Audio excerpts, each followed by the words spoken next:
YCP హయాంలో జరిగిన ఆర్థిక విధ్వంసం మీద ఇప్పటివరకు సీఎం చంద్రబాబు ఇతర మంత్రులు మాత్రమే మాట్లాడుతున్నారు. అయితే తొలిసారి డిప్యూటీ సీఎం పవన్ కళ్యాణ్ వైసీపీ ఆర్థిక అరాచకాల మీద స్పందించారు. అసెంబ్లీలో బడ్జెట్ మీద జరిగిన చర్చలో కీలక ప్రసంగం చేసిన పవన్ కళ్యాణ్ వైసీపీ రాష్ట్రాన్ని అన్ని విధాలా నాశనం చేసిందని, దీంతో రాష్ట్రం 30 ఏళ్ల పాటు వెనక్కి వెళ్లిపోయిందని తీవ్ర విమర్శలు చేశారు. రాష్ట్రాన్ని అప్పుల కుప్పగా మార్చేశారని వ్యాఖ్యానించారు. ముఖ్యంగా వైసీపీ హయాంలో 9 లక్షల కోట్ల మేర వరకు అప్పు చేశారని, మరో 35,000 కోట్ల రూపాయల బిల్లులు పెండింగ్ పెట్టి వెళ్లిపోయారన్నారు. ఇప్పుడు వాటికి వడ్డీలు కట్టేందుకు సొమ్ములు సరిపోవట్లేదన్నారు. పెండింగ్ లో పెట్టినటువంటి బిల్లుల్ని నెమ్మదిగా క్లియర్ చేస్తున్నట్లు పవన్ కళ్యాణ్ తెలిపారు. ఇప్పటి వరకు 25 కోట్ల రూపాయల మేర బిల్లులను చెల్లించామన్నారు.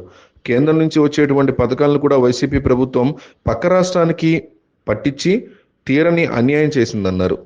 కేంద్ర ప్రభుత్వం 90% నిధులు ఇచ్చేటువంటి పథకాలను కూడా 10% రాష్ట్ర వాటా ఇవ్వకుండా వైసీపీ వెనక్కి తగ్గిందని, దీంతో ఆయా పథకాలు అక్కడే ఆగిపోయాయని పవన్ కళ్యాణ్ చెప్పుకొచ్చారు.